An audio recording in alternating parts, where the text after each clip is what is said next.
সড়কের খোয়া, অথচ এভাবেই হাতের চাপে ভেঙে যাচ্ছে। বাগেরহাটের মোরেলগঞ্জে প্রায় ২০০ ফুট সড়কে ব্যবহার করা হয়েছে নিম্নমানের খোয়া।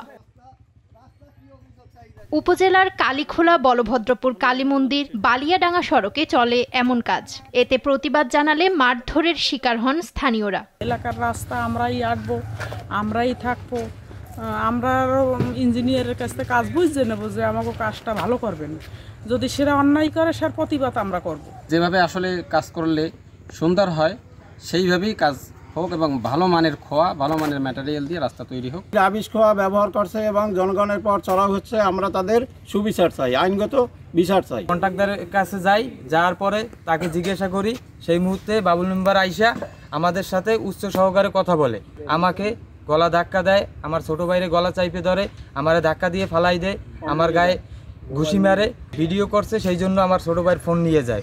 আর আমার ছোট ভাইরে জোরে গলা চাইপে ধরে, আমার ছোট ভাইরে এইখানে দাগ হয়ে যায়। ঠিকাদার আছে, তারা হলো বিভিন্ন নষ্ট ইট যেগুলো হলো আসলে চলে না, একদম বাজে, হাত থেকে ভেঙে ফেলা যায়।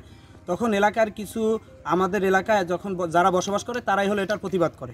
প্রতিবাদ করার কারণে যারা হলো এখানে এই ইটগুলো দিচ্ছিল তারা হলো ওই ঠিকাদার কোম্পানির হয়ে তারা হলো যারা প্রতিবাদ করতে চায় তাদেরকে উচ্চ দরে হুমকি দুমকি এবং মারধর করে। সড়কে নিম্নমানের খোয়া দিয়ে কাজ করছে ঠিকাদারি প্রতিষ্ঠান ডিজে বাংলা। তাদের দাবি, স্থানীয় বিএনপি নেতা সরবরাহ করেছেন এই খোয়া। যে সাপ্লাই দিছে সে হচ্ছে আপনার এই মালটা ভুলক্রমে তাই নাকি চলে আসছে, তাই অসুস্থ ছিল, যার কারণে মালটা চলে আসছে। ওই দিন আমি ছিলাম না, আমি ছিলাম বাগেরহাট। আসার পরে আমি মালটা দেখি ওনাকে পাইছি, পাওয়ার পর সঙ্গে সঙ্গে আমি বলছি যে ভাই এই মাল আমার এখানে চলবে না, এটা গাড়ি গুঁড়া হয়ে যায়, এই মাল রোলার আমার সহ্য করতে পারবে না, এই মাল আপনি উঠায় নেন।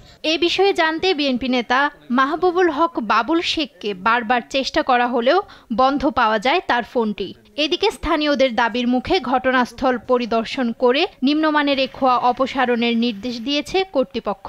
৩-৪ দিন আগে আমরা খবর পেয়েছিলাম যে ওই সাইডে ঠিকাদার খারাপ ইট ঢোকাচ্ছে, খারাপ ইটে কাজ করার চেষ্টা করছে। আমরা তাৎক্ষণিকভাবে জেনে এটা আমরা ওটা পরিদর্শন করি এবং পরিদর্শন করে সত্যতা পাই এবং তৎক্ষণাৎ ঠিকাদারকে এই খারাপ ইট অপসারণ করার জন্য নির্দেশনা প্রদান করা হয়েছে এবং ইতিমধ্যে এটা অপসারণ করা শুরু হয়ে গেছে।